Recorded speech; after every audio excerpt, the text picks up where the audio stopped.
हेर न आजभोलिको नाटक कस्तो नाटक होला यो।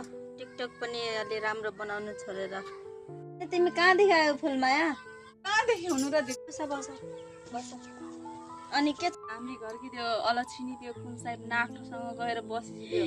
ए हो र, मैले पनि अस्ति देखेको थिएँ उता बसेको भाइ। के गर्नु, म बुढीलाई सुक्क छैन, छोरी यता अनि बुहारी उता जाने, अनि त्यहाँपछि बुढेसकालमा पनि सुक्क नपाउने भइगयो। मैले के गरौँ, मरेपछि सुक्क पाउने होला। के गरे आमा तिमीले? के गरी बसेछौ आमा? हामी बुहारी खै त्यो किन भान्सामा बस्या तिमी? कहाँ हुनु र? त्यो गाईले पराल हाल्न जान्छु भनेकी थिएँ, अहिलेसम्म आइने के अरे खाना। यहाँ मैले मात्रै बनाइराख्नुपर्छ, बुहारी भएर पनि बुहारी जस्तो छैन।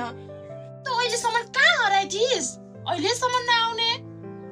होइन कहाँ हुनु र आमा, गाई बस्तुलाई पराल हाल्दा आउँदा ढिलो भयो नि आमा।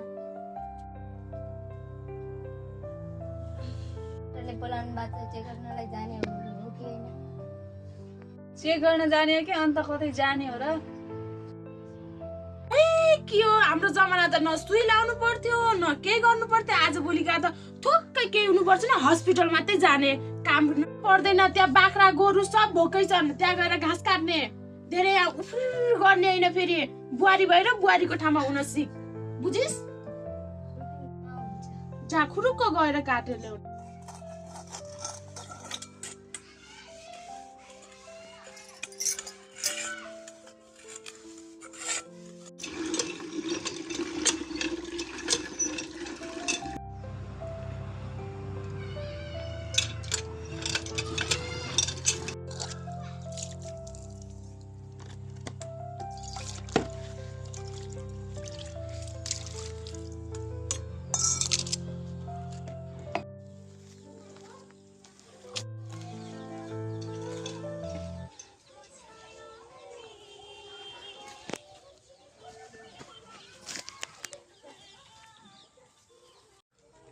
कहाँ गएर अनबन दिदी?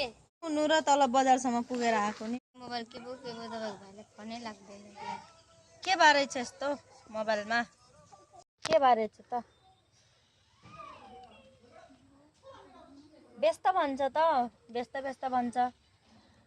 बलकमा राख्यो क्या तिम्रो बुढाले, उतादेखि बलकमा हाले जस्तो मानेछु। बलकमा राखे जस्तो छ है, के बलकमा राखे जस्तो छ है। म त गएँ। हुन्छ दिदी, हस् बस राम्रोसँग।